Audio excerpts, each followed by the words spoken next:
Lindy Aldrich. I'm the Deputy Director of the Victim Rights Law Center.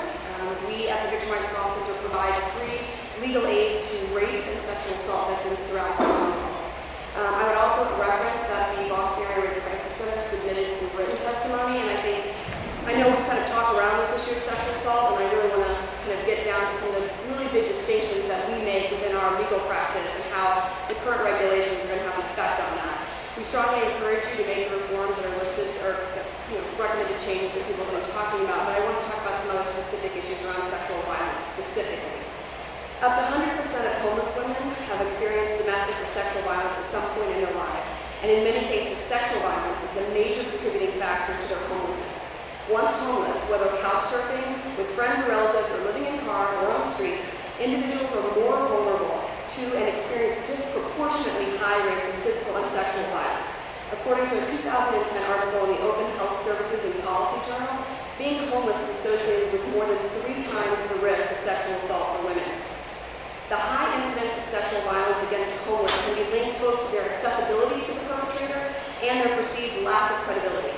When living without a door to lock or a safe place to sleep, homeless individuals become particularly accessible to perpetrators, who often demand sex in exchange for basic needs, including food, shelter, clothing, a shower, or protection.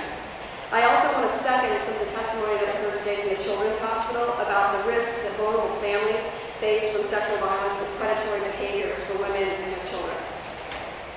The longer that a woman and her family remain homeless, the more disproportionately their risk for sexual violence becomes. Regarding verifications, and this is an important distinction, it's important to understand the realities of reporting sexual violence.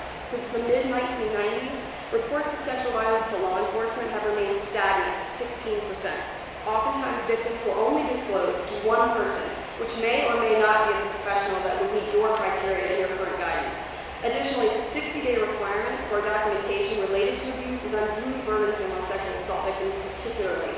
Much stated case law, including, for instance, Commonwealth v. King, which established the first complaint doctrine in our criminal cases regarding rape, and other state agencies, including the Attorney General's Office on Victims' Compensation, which allows 3 years for a sexual assault application for reimbursement, have established their timing based on realities of how sexual assault is reported.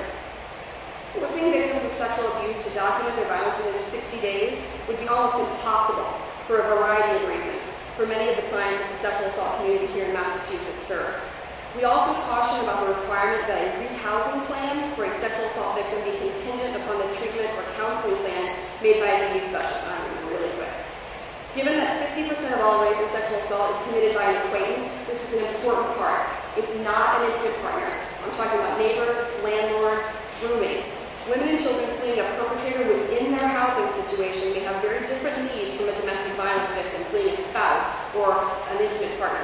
A DV specialist may or may not have the required training related to trauma and PTSD of a rape victim or an understanding of the non-intimate partner dynamics and the safety planning regarding that. We strongly recommend for sexual violence victims an appropriate rape crisis counselor or treating professional be included as part of that rehousing plan. Thank you.